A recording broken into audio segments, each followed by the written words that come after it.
Good afternoon, and welcome to our virtual town hall devoted to return to campus at Johns Hopkins University. I'm Lainie Rutkow, professor in the Bloomberg School of Public Health and senior advisor to President Ron Daniels. I serve as one of the team members leading our COVID planning efforts. I'm delighted to be moderating this session with two of my university colleagues who also lead our 2021 COVID planning work. Today, I'm here with John Links, professor, vice provost, and the university's chief risk officer, and also Stephen Gange, professor and executive vice provost for academic affairs. The goal for today's session is to discuss the university's plans for the return of activities on our campuses and to answer any questions that you have about this process. As we noted in a message sent over the summer, we have the hope and expectation that the university will be substantially back to normal this fall. Before I turn things over to our panelists, I want to take a moment to describe the consultative process that accompanies our planning. First and foremost, our priority has always been ensuring the health and safety of our community to the best of our ability, and we continue to be guided by our medical and public health experts in responding to this evolving pandemic. We've assembled multiple COVID-specific groups that routinely provide advice, consultation, and feedback to university leadership. These groups include a health advisory group that's composed of leading Hopkins public health and medical faculty experts, a student advisory committee, which includes representatives who span our student body from freshmen through doctoral students, and a university pandemic academic advisory committee, which includes faculty representatives from the university's different schools. We continue to employ a framework of 3 phases of operation based on state and local regulations and our own experts' assessment of the public health situation. We're now in phase 3 of our reopening plan with the resumption of higher density activities, and we intend to be substantially back to normal this fall. In our announcement for the session, we ask that you please send us questions beforehand, and we appreciate the many that we've received. Below this screen, you'll see a box that will allow you to send in questions in real time, and we'll answer as many of the questions submitted by participants as we can. Like our other sessions, this town hall is being recorded and it will be available for asynchronous viewing. I'm now going to invite each of our panelists to give opening remarks. John, first I'll turn to you, and John's going to cover measures to mitigate the health effects of the pandemic within the Johns Hopkins community. That will include the vaccine mandate, testing and masking, as well as aspects of compliance. John, over to you.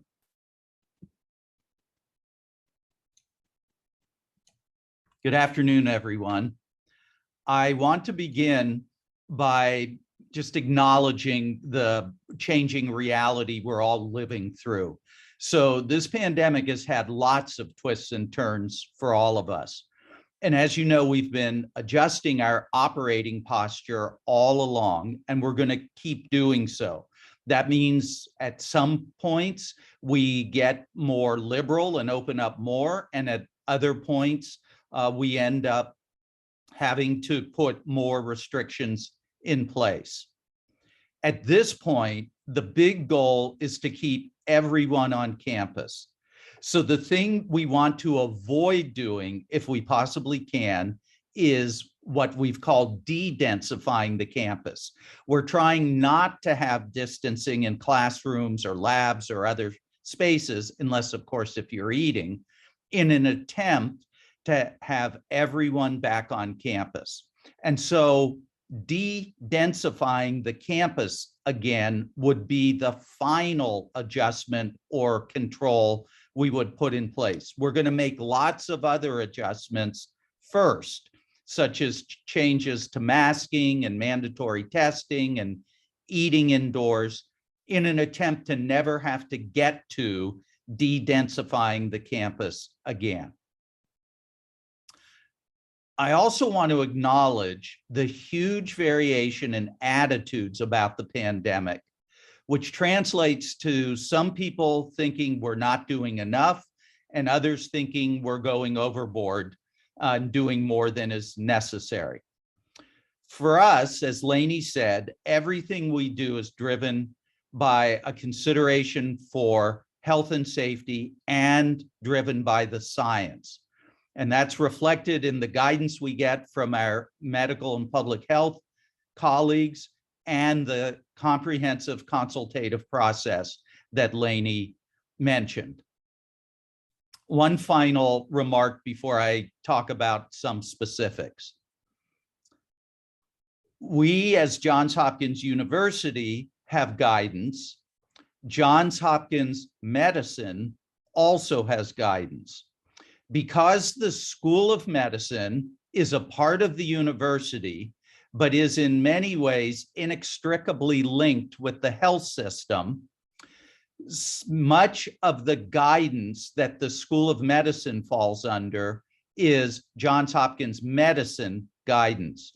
All of our messaging and all of Johns Hopkins Medicine's messaging reflects whether or not at any point it applies to the School of Medicine or not.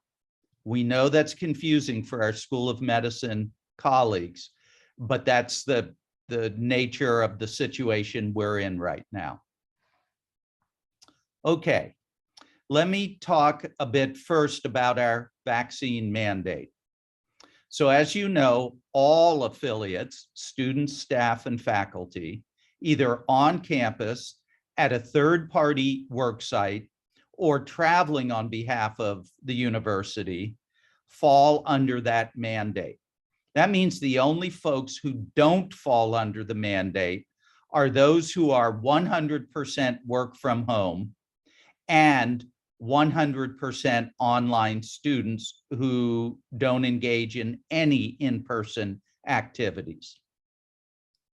As you know, right now, we are only accepting FDA authorized or approved vaccines. Medical and religious exceptions are possible.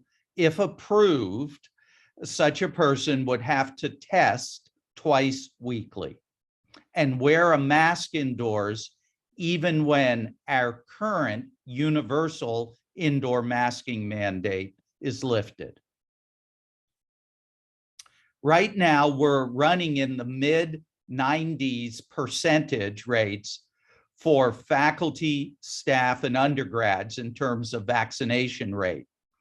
Temporarily, we're running less than that for graduate students because of the large international population and our relatively recent lifting of acceptance of WHO-listed vaccines. Let me say a little bit about our vaccine management system, or VMS. Right now, VMS is tracking COVID vaccinations and exception requests. VMS will also be used for boosters when available and for the mandatory seasonal flu shot. A word about asymptomatic testing. All unvaccinated affiliates on campus, that's another way of saying all affiliates with an approved medical or religious exception on campus, must test twice weekly. All other affiliates who are in process of getting vaccinated must also test twice weekly. All vaccinated undergraduates must test once weekly. We will very likely be increasing mandatory testing, more frequent testing, and more groups who fall under the mandate, for example, grad students. Right now and into the future, anyone who does not fall under mandatory asymptomatic testing can voluntarily test once weekly. Let me say a little bit about masking. Right now, universal masking is mandated when indoors, except when in a private office with the door closed or when eating, if 6 feet apart. And I want to really emphasize that the 6-foot distancing is critical for both ad hoc eating around campus and formal residential dining. Let me say a word about pro-density. So pro-density serves two main functions. First, it integrates different aspects of compliance. For example, the mandatory daily health screening, COVID vaccination, testing for those for whom it's required, and so on.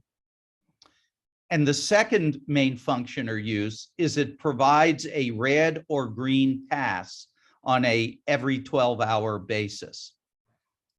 Right now, we're focusing on the first use of pro-density, that is a behind-the-scenes integration of all aspects of compliance. We will be using the second use of pro-density, the red-green passes, at various times on different campuses, but for right now, we're focusing on the first use. I want to emphasize to everyone that behind the scenes, we are very intensely tracking compliance. And each school has a COVID compliance team to whom we give weekly or more frequent reports. Those reports are lists of names of affiliates who are non-compliant in one way or another, and the schools are intervening. So even though you as an individual affiliate may not hear much about compliance or non-compliance of people, behind the scenes, we are very aggressive around compliance, monitoring, and enforcement. A couple more things to tell you about. First, our public dashboard. It's still up and running. It is still intended to give a very transparent view of the situation on campus. We are in the process now of adding vaccination rates to that dashboard. So at some point you will see those start appearing as well.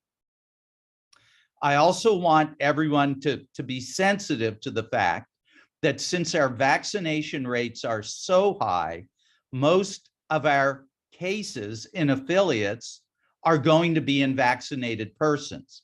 If you think about it, if we had 100% vaccination rate, every single positive case would by definition be in a vaccinated person. Finally, a word about travel. We have reinstated essential business travel only. Now, of major importance, each school makes its own determinations regarding what is or isn't essential travel. And those determinations are based on the specifics of each situation, the risks and the benefits. This is really the only COVID guidance that is fully implemented at the school level. Everything I said above is the way it is from a central university mandate. Thank you. Thanks very much, John. Stephen, I'll now turn to you, and can you please speak about academic planning as well as concerns for international students? Sure. Thank you, Lainie, and good afternoon, everyone. It's a pleasure to talk to you about the fall semester, which is now in the full swing. As we announced in our university-wide messages, and as Lainie indicated before, we plan for a broad resumption of on-campus academic activities. We knew when we made this announcement that it was but a plan and that we would be dependent on the public health situation. We are monitoring the pandemic carefully, as we have been over the last 18 months, both on campus, Baltimore, Maryland, and then what is happening around the world. We're very fortunate to be located in a state with a relatively high vaccination rate. And Maryland COVID rates are still classified by the CDC as high, but it's important to note that we're actually the third lowest case rate among US states right now, with only Maine and Connecticut being lower.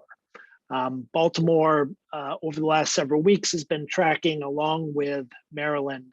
More recent data are actually showing Baltimore is doing slightly better than the state as a whole.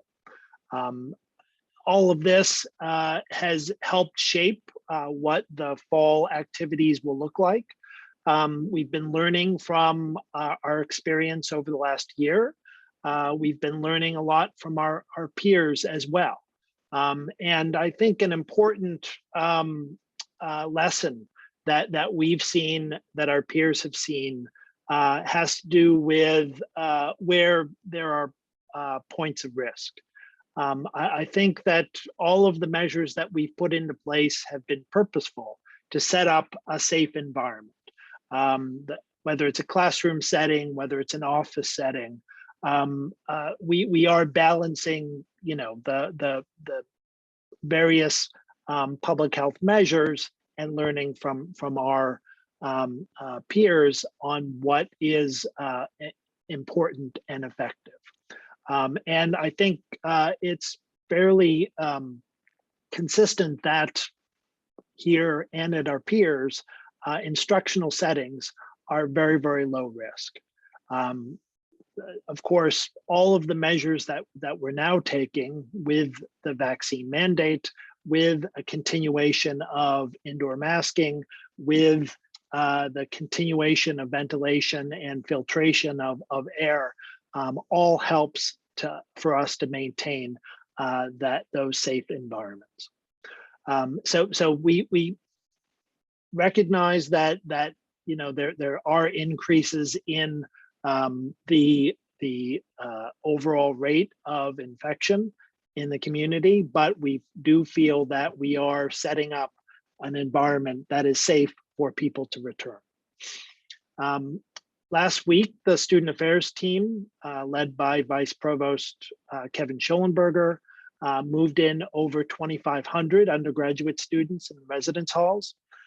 All indications are that the move-in went smoothly, and I want to thank all of the staff and students who were involved with that move-in for all the excellent work that they've done to make sure it was a safe and efficient process.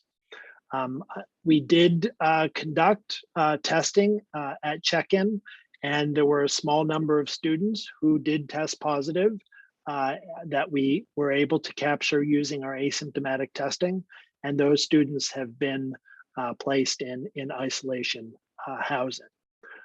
So I think our systems for, again, ensuring safe community is capturing any concerns and areas where there may be risk. Monday was our first day of classes here at the university for the fall term. Divisions have been working hard over the summer to prepare for the return of students, and generally course modalities have returned to normal for courses that are fewer than 50 students. So if they previously occurred in person, most cases, those courses are in person again. Of course, this is because of the value that we put upon those in-person interactions between students, faculty, and staff that we've worked so hard to bring people back for in-person instruction. We are keeping some additional measures. We intended, even back in the spring, to limit the size of classes to no more than 50 students, unless there are particular reasons to have a larger class. And I think the divisions have structured their curriculum to be adherent to that, whether they split some classes into smaller sections or move some of their classes so that they're delivered in online or remote modality. It's probably worth pointing out that unlike previous terms, our in-person courses do not have a mandate universally to have an online or remote option for those who cannot return to the classroom.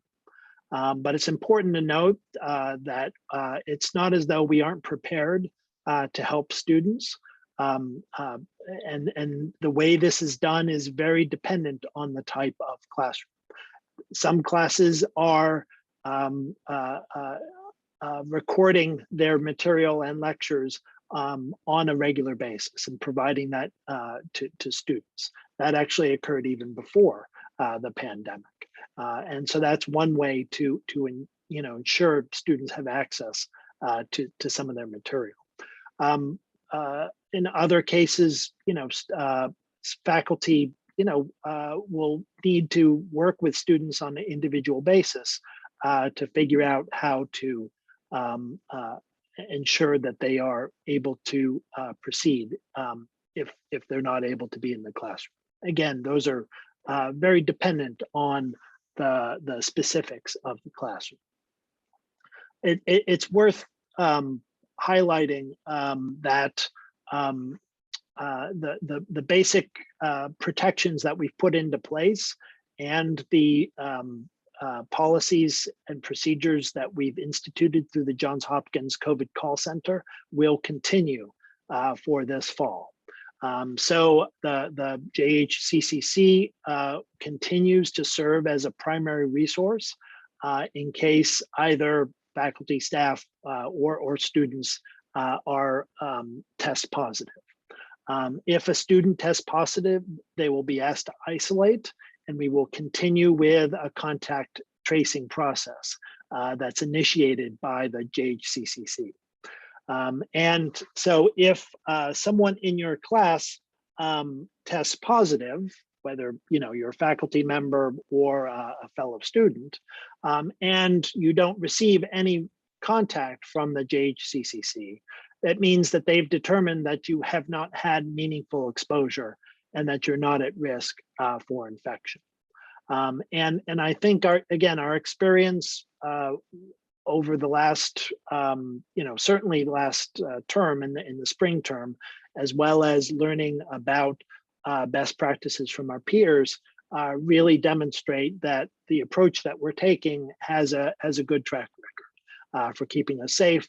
And we haven't had a single case of confirmed in-class or in-lab infection since the pandemic started. That's I think really important to recognize that the systems we built have been robust, even at levels where that are similar to the levels of transmission that we're seeing now. Let me say a few words about compliance. We've actually released on our COVID info website some FAQs and guidance for how we're monitoring compliance and what instructors and students can ask about prodensity, which John mentioned, as well as vaccination status. So, as John indicated, there's most people, when they think of prodensity, think of the app in real time. But there's a lot of back-end work that has been built by IT that looks to see and capture the appropriate information about vaccination and testing data and providing that to the right individuals to ensure that they can follow up with students individually to make sure that they're being compliant with our policies. And we really want to rely on this as our primary method for compliance. I think, certainly as a faculty instructor, there are enough things to think about with ensuring that a class is being run appropriately without worrying about compliance with safety protocols. So that's why we've engaged with student affairs staff at each of the divisions to make sure that they have access to the right information in our systems, and they can follow up with students individually. So we really want you not to, instructors to not be altering students' activities without, guidance and input from the student affairs and academic affairs staff who have the appropriate information about a particular student. So if you have questions, I would certainly encourage you to take a look at the FAQs that are on our COVID info website. Let me say a few words about international students, and then we can get to some of the questions. First, let me point out a change that we've made in some of our operations. For the last nearly a year and a half, the Office of International Services has operated fully virtually to service all the immigration and visa needs across all of the university. And under Jim Brailer's leadership, I think the office has learned a lot about how to serve the international community, and has actually made an operational decision to continue operating in a fully virtual setting going forward. I think notification of this went out recently to all the current holders of visas. So they have a process. You can continue to interact with the office either by email at ois@jhu.edu or by phone using the numbers on their websites. And in addition, to use their Hopkins system to submit requests that allow for questions to be answered immediately. The office is continuing to work hard. We recognize international students face, a continued variety of both immigration challenges as well as just logistical challenges with being here in the U.S. I'll say, we have been monitoring a small number of students or scholars who've had visa denials due to U.S. immigration policies, and OIS is working with each of these students and trying to work with them and their programs to meet their individual situations. So it's hard to put together blanket policies given there's a variety of differences in students, whether they're undergraduates or graduates, whether in primarily in-person versus research-based programs. But we are certainly doing that and monitoring that very carefully. The last thing that I think all of our international students know is that we recently made some changes to our vaccination policies. And I think, those were made in consultation with our health advisory group. And, over the last week, 2 weeks have been implemented, I think, relatively quickly in order to ensure that the needs of those students are met and they're compliant with our current policies. And so, we're happy to answer questions about that as well. So maybe, Lainie, I'll stop there so that we could get to questions.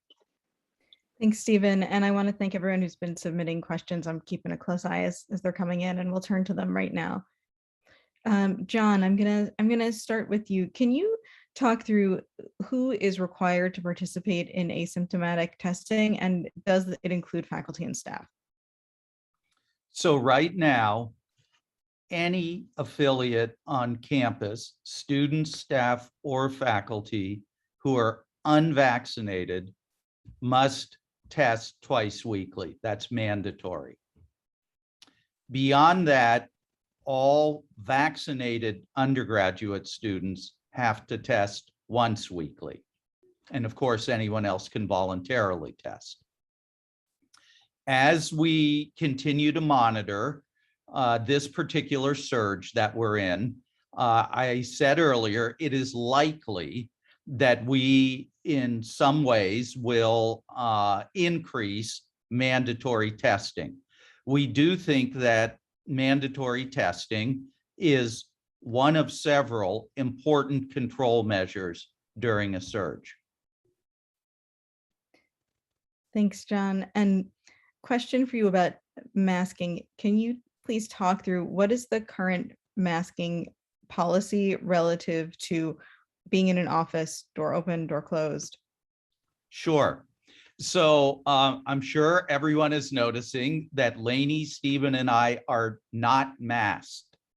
That is because each of us is sitting in our own separate private office with the door closed. Anyone who is in a private office with their door closed can be unmasked. For Lainie, Stephen, and I, when this town hall ends and gosh, I want to go get a drink of water, I'm going to stand up, immediately put on my mask before I walk to my office door and open it and exit my office. Thanks, John.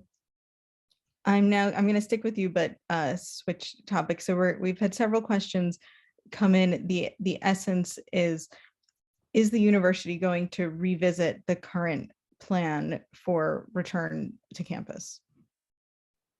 Okay, so as everyone knows, the current plan of who is on campus, either full-time or hybrid or remote, meaning not on campus, was developed over a several-month period at the school level by each school.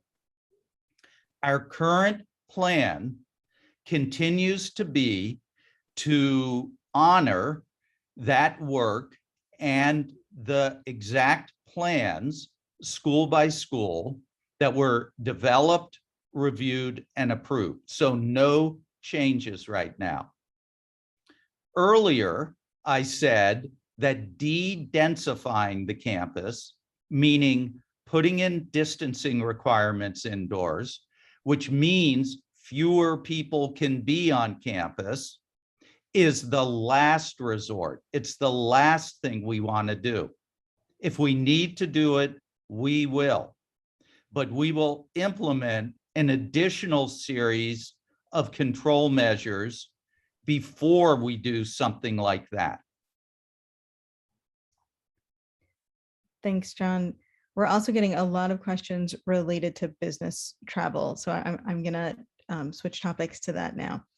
The first is there some time period associated with the current travel policy? So is there an expiration date? So we, of course, get loads of questions about activities that are, say, scheduled for October or November or December. And the course of this pandemic has been typified by loads of uncertainty and surprises. So we are loath to make forecasts in either direction, optimistic or pessimistic, about what's going to happen in October, November, or December.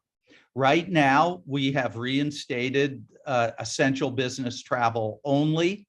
That's our current posture. Until the pandemic settles back down, that will remain our posture. And honestly, it's just impossible to say for how long that will be. We know that's really hard as you try to make plans, travel plans, event plans, meeting plans, conferences, etc. But it's the nature of the beast. It's out of our control. Thanks, John. And one additional nuance related to travel. If it's work-related travel, but the host, meaning not JHU, is paying for it, is it still under this policy? The answer is yes, it's still considered travel under the aegis of the university. Thanks, John. Stephen, I'm gonna turn to you and pick up on a thread that you touched on about what happens in courses, especially if someone is positive. So what is the plan if a student in a class tests positive? How long will that student likely not be able to participate in person? So if they test positive, we currently have a protocol for them to be in isolation for 10 days. And so, there's a lot that we're learning about the current variant right now. We're sticking at the moment with CDC's guidance on this.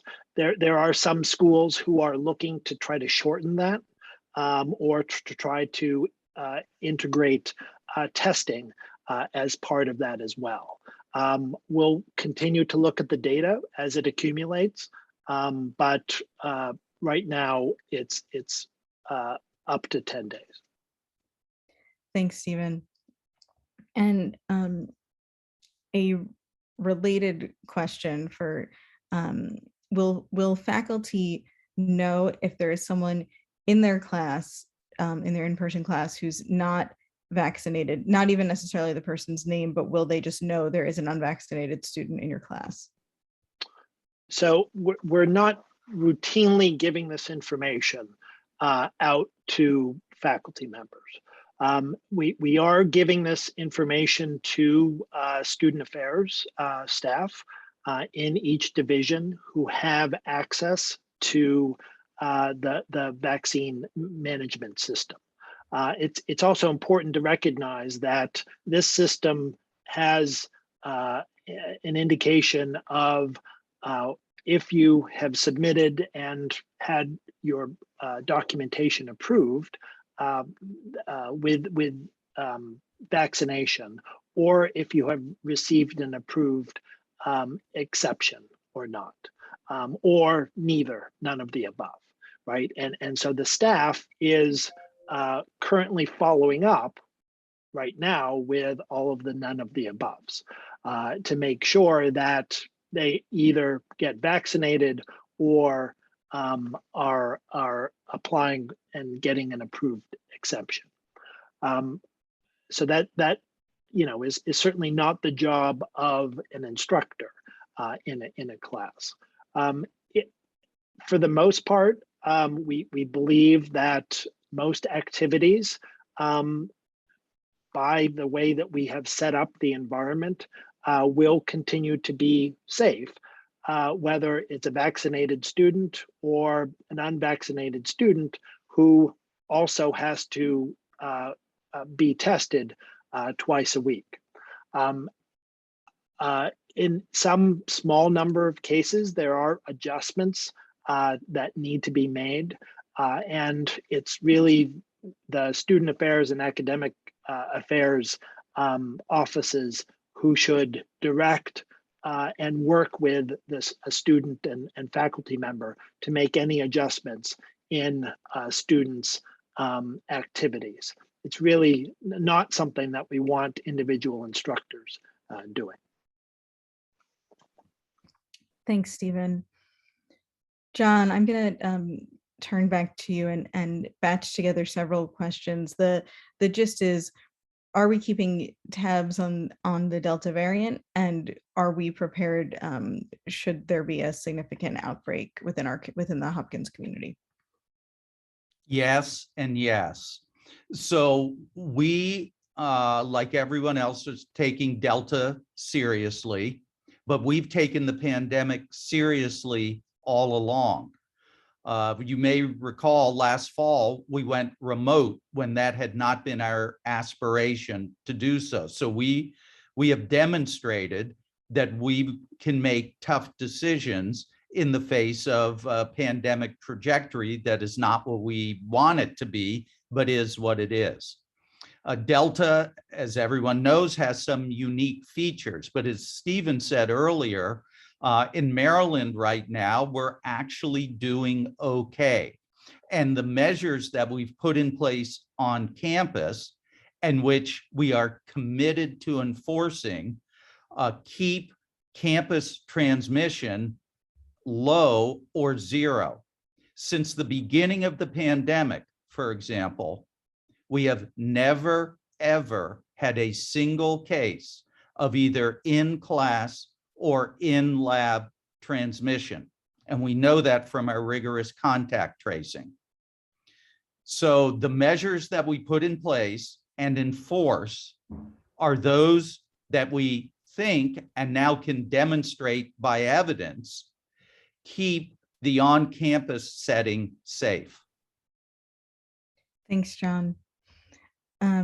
Question about compliance. What's the best way for folks to report non-compliance that they're observing, especially within buildings?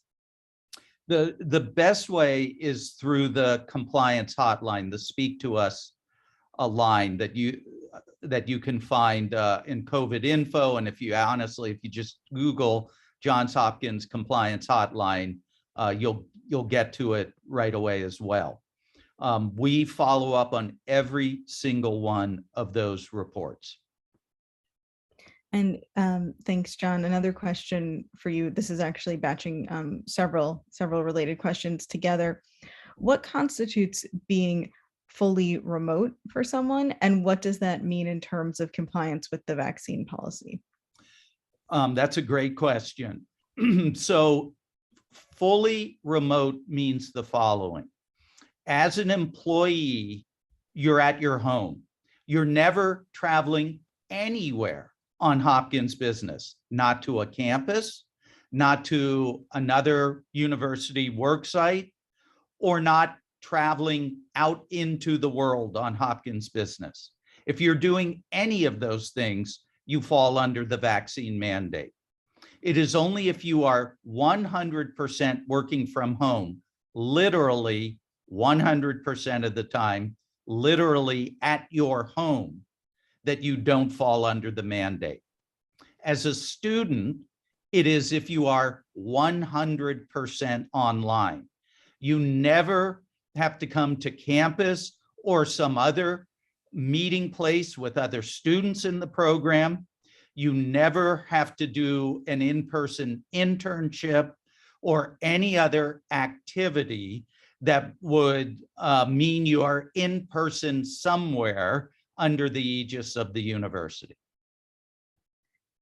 Thanks, John.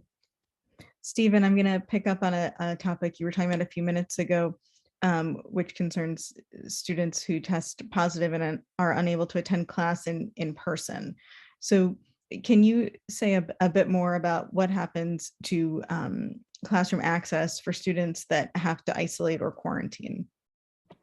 So, just this is in some ways, integrating COVID into our normal activities and a return to what happened prior to COVID. So we recognize, we made many changes over the last 18 months.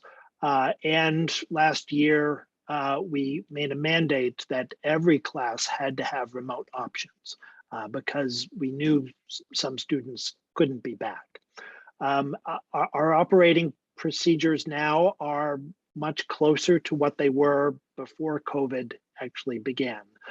Although I think have certainly learned a lot from the COVID experience, and in many divisions have actually expanded some of the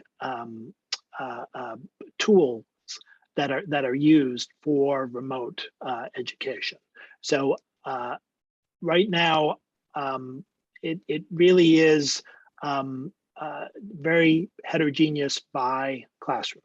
There are some classes that are routinely recording their lectures and providing that. Certainly, in public health, where I teach, even before COVID, we were doing that. I would say that that has expanded considerably across many different divisions. But we recognize there are some activities, some classes, whether they are labs, whether they are small seminars, whether they are classes that have a large active learning component to it, that may not be just amenable to recording and providing that to students. And really that's up to the student for ensuring that they interact and follow up with their faculty and instructors in order to find out what opportunities are open to them to make up work, to do alternative work in a way that's appropriate for the class. Thanks, Stephen. I'm going to stay with you, but switch topics. So we spoke a few moments ago about whether faculty will know the vaccination status of students in their classes. Could you speak more broadly about affiliates knowing the vaccine status of other affiliates? So who gets to know that information and who's allowed to ask about that information? Sure. So managers, right, is thinking of employees, managers, business partners, HR, have a business need to know about vaccination status of employees. Implementing the mandate, ensuring that they are following up with, someone is following up with them if they have not uploaded their information or applied for a exemption, is part of our follow-up of the mandate. So there are individuals in HR, in student affairs, and elsewhere who have access to this information. But that's not, I would say, routine for all colleagues and peers. We I think have all recognized that there are a variety of reasons why someone may not be vaccinated. They may have a disability and receive a medical exemption, or they may have received a religious exemption. It really is not a business necessity to know that, and so we are not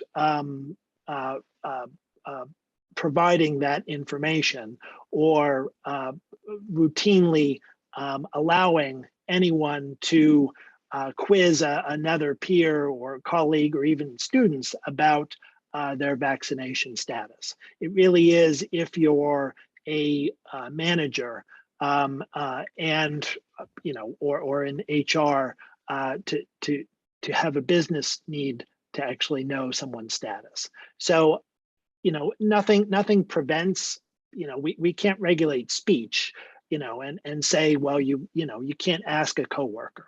But a coworker has a right to refuse, right, and not tell you their vaccine status, and can say that there's no reason why a coworker should be either monitoring or trying to alter their activities without direction from supervisors or HR.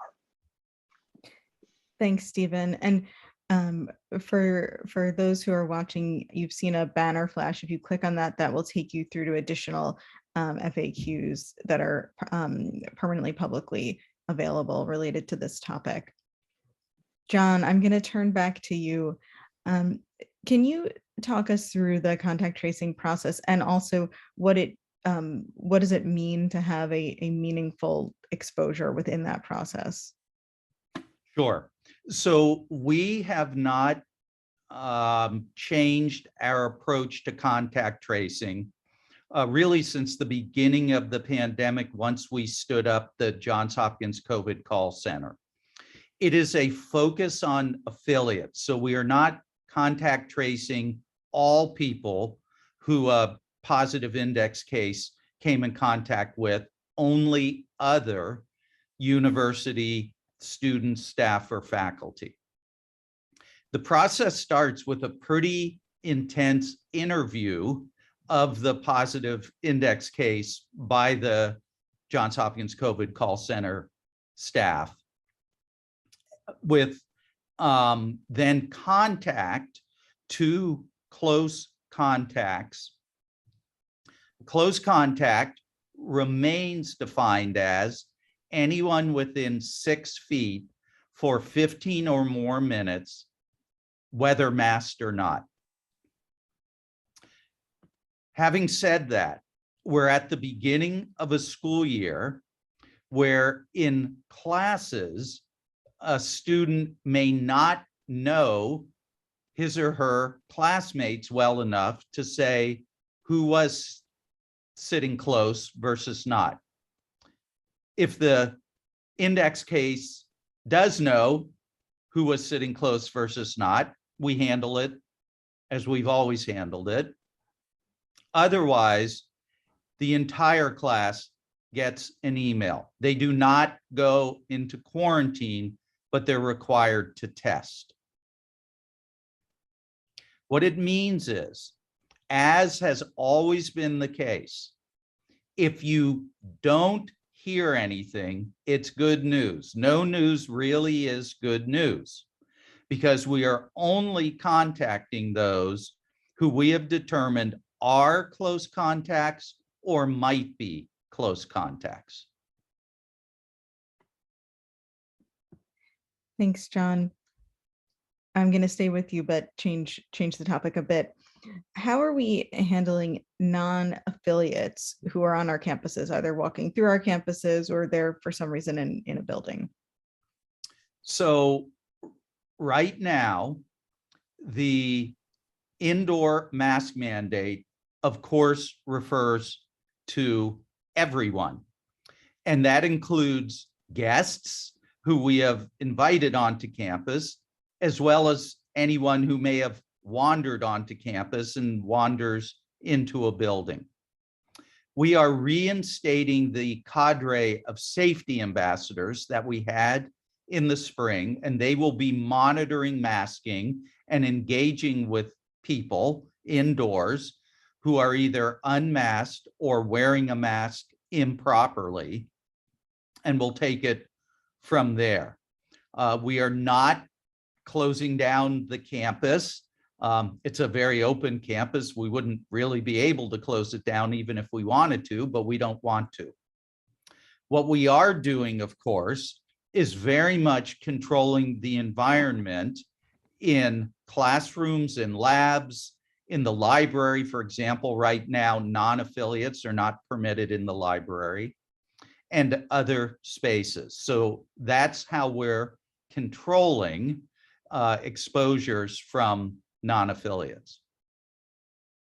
Thanks, John. And I'm going to return to a question about compliance that we started to talk about earlier. So is there, if folks see groups that are non-compliant, say, indoors, unmasked, is it appropriate to engage with those individuals or to not and just report it in?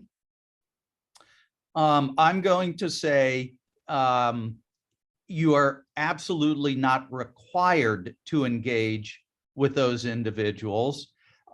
If the setting is one of comfort for you to do so, you're certainly permitted to do so. We're not prohibiting it any more than we're requiring it. We do ask, actually, either way, that you make a report, and you can make that report however you feel most comfortable, through the compliance hotline, to student affairs, to health, safety, and environment, whatever feels most comfortable to you, just so we have ongoing awareness and can investigate, even if you did choose to intervene. Thanks, John. And Stephen, we're coming up quickly on 1:30, so you may get the last word with this one. What are the rules for students that are coming to campus from other countries? So in other words, it's international travel, and then they will end up in Baltimore. Sure. So currently, we actually don't have any particular regulations about the return to campus from international travel. That applies to students, faculty, and staff. There is guidance out by the CDC for those returning internationally to monitor their health and test several days after returning to the US. We have not put that in as a mandate because we don't routinely monitor in any centralized system international travel. And so we wouldn't have a way to check the compliance of that. But it's certainly a guideline that we have encouraged. And as John said earlier on, asymptomatic testing up to once a week is available for everyone in our community. And we highly encourage everyone to take advantage of that. Thanks, Stephen. And given that we're just about at time, I'm going to start to wrap up. I'll close this town hall by thanking all of you for joining us this afternoon and for your continued efforts during these disrupted times. I know that we weren't able to answer every question, but I do hope that this session provided further clarity about our planning for return to campus. As always, this session has been recorded and it will be made available. Thank you to everyone who joined us, and stay safe.